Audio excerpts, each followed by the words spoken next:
boys and girls, it's me, Vince, also known as PleasantKenobi on the internet. And for those of you that don't know me, and if this is the first of my videos that you've seen, leave whilst you still can. This week I return like the magic content creating equivalent of a boomerang, but costing less than 2 mana.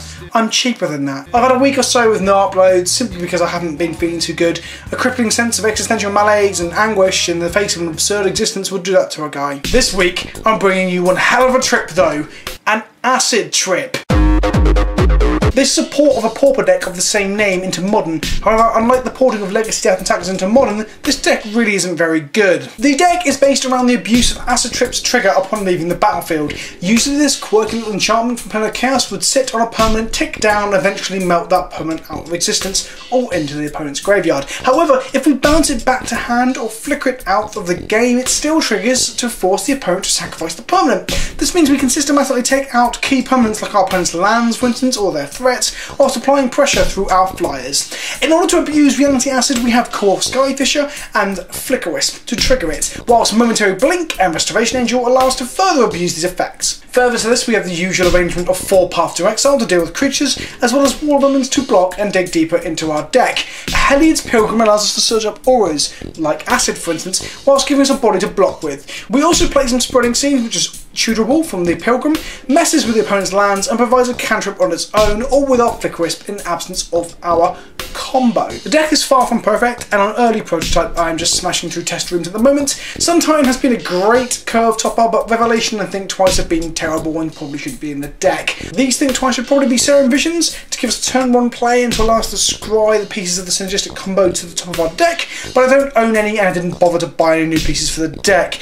If it proves popular or fun, then I will splash out on making the deck not shit. In hindsight, the obvious omission I only really just noticed as I began to record this audio is the lack of Celestial Colonnades in the mana base. This will give us a nice clear way to close out games whilst our opponent fumbles over our hilariously clunky disruption. So without further ado, let's go and lose some Modern. We keep a questionable hand because our overall deck choice is pretty questionable, if we're really honest with ourselves. We see a cycled Street Wraith which suggests some form of Death Shadow in the current Modern meta. Lo and behold, here's the Death Shadow. We lead with a Wall of Omens and then try to blink it the turn after, but it gets pushed. This is actually fine for us as it means we've effectively netted 2 cards for the low price of a 2 mana creature. But we do have to bounce a land which costs us some tempo. We path away the Death Shadow in our opponent's upkeep to play it safe, and he doesn't slam another threat into play, which is very good for us. Captain Birdseye Skyfisher over here gets terminated, and we deploy the Pilgrim to go and search up our combo. We do feel a small amount of sorrow and sadness that our small Pilgrim never lived to be a squire and was simply a shitty enlightened tutor. I decided the time is now and deploy the Reality Acid onto his Blood Crypt, partially because it's one of his only 2 red sources, and also because I want to try and wipe out his land systematically from left to right if I have the opportunity, because that's how I wipe my arse.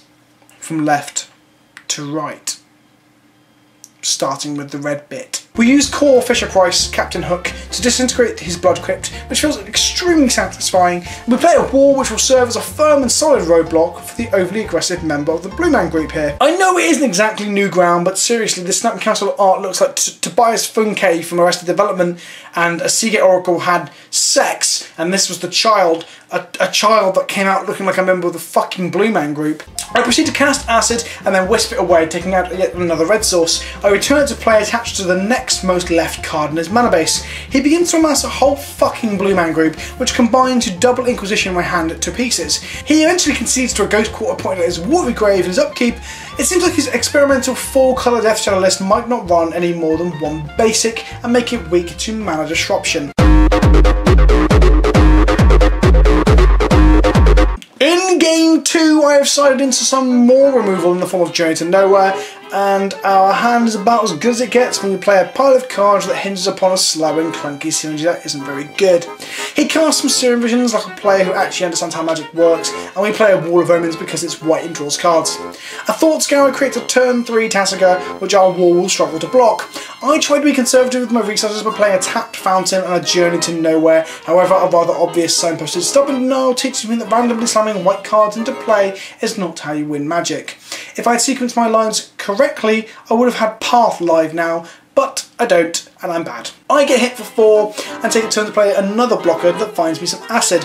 I miss a land drop. K-Command kills our aspiring pilgrim, who once again never lived to actually twat our opponent in the face, and we just got to think twice to the discard mode, which doesn't feel too bad. We hit a tapped land drop and continue to get wrecked by having my first acid denied stubbornly by Tobias. Inquisition takes away my second acid, which means he now at least respects my decisions, even if he doesn't respect me as a lover. He also plays a fucking massive zombie fish, which makes me feel pretty bad about my life choices. I block so that my wall survives in the vain hope that it will dig me out of this hole. I path the Tassiger and cast a Resto Angel whilst our opponent is tapped out. Our Angel in hand gets Thought Seized. We then block and have our Angel in play pushed to death once his Snapcaster's died. We continue to deploy a Wisp and Skyfisher to block with, but our opponent casts a Lingering Souls and a Death Shadow, and it's lights out from here because we don't draw a Wrath or Sun Titan. We cast the thing twice just to see what we get one deeper into the deck, meet our Titan a whole turn too late. Cunt. And in game 3 we mulligan a no-lander, which makes us look like we know kind of what we're doing. We then keep a 2-lander off the merits of a double path, serving us well in this matchup.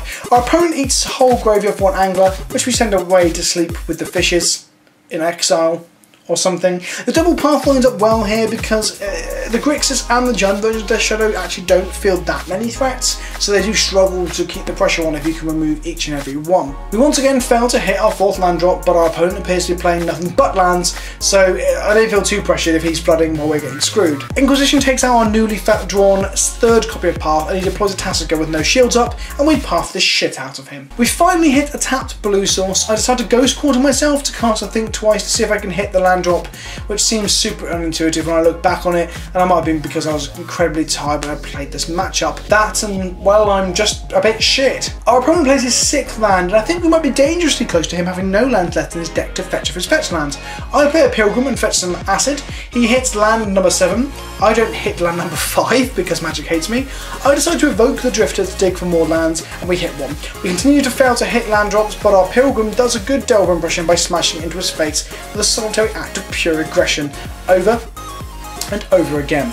We deploy our first acid of the game on turn 8 and get ready to start ripping his mana base to bits. I go for his red land first because I fucking hate red. We get to untap and Wisp to kill the Crypt. Wisp gets pushed. I finally realise what's in his hand. It's chock full of removal that he refuses to use on our lowly, solitary Pilgrim, at least for the moment. He casts Visions, Snapcaster, Visions again, and leaves our Pilgrim alive. Finally, he gives our Pilgrim what she deserves, an honourable death on the field of battle, death by combat, with Seagate Oracle's bold fucking uncle. We think twice into another land and apply more acid to his mana base. He casts and flashes back a Lingering Souls, which does apply some pressure to us. We wisp away some acid, killing a Godless Shrine. He then attempts to push our Wisp in end step, at which point we blink our Wisp to melt one of his tokens. Our opponent Thought Scours, Serum Visions, and then Thought Seizes, taking our Restoration Angel. We get hit upside the head by a couple of Angry Spirits, and then we untap and see our acid melt off one of his lands. We apply yet more acid to his mana base to further fuck with his lands, and pass with Momentary Blink up. He casts a Death Shadow and then stubborn denies our end-step Momentary Blink, which feels a tad rough as we wanted to melt his Death Shadow. We melt another land by playing a Core Skyfisher and then blink our Flicker Wisp after blocks, which we use once again to melt a land. He plays a second Death Shadow, which we then reattach the acid to an end step from the Wisp in order to give us an easy way to kill it. We attack in the air prior to this, knowing full well that we have a blink in the bin to be able to reset our Wisp to block. To be honest, we should have probably, in hindsight, used this more defensively post-blocks on the following turn, as this line that we're taking here leaves us dead to a removal spell. However, this matters very little, as I simply, on the next turn, forget to block. And he kills us. A 12/12 Dash Shadow, growing from a 10/10 thanks to 2 fetch lands that, although he can't fetch lands from anymore, do hurt his life total and grow his Death Shadow. Ultimately, we could have played that tighter and to win, and we left him with only 2 mana producing lands, so I will take that as a moral victory. The deck can be fun and can win slower, grindy and mid-range matchups, I think, but it will get steamrolled and butt-fucked by any number of fast combo decks in the format. I might post another game of the deck in the future, as it's a fun, challenging deck to play, but aside from FNM, I don't see the strategy bringing or making waves in Modern Just Yet. If you enjoyed or have any comments on the deck or ways we can make it better, do leave them below. Thank you for watching. If you enjoyed the video, then let me know in the comment section below and hit that like button. And please don't forget to share the content if you really enjoyed it. Share it into your group chats, your local magic groups, or maybe just send a link to your mum. If you are someone's mum who has watched this after the link has been sent to them, then hello, I would like to have sex with you.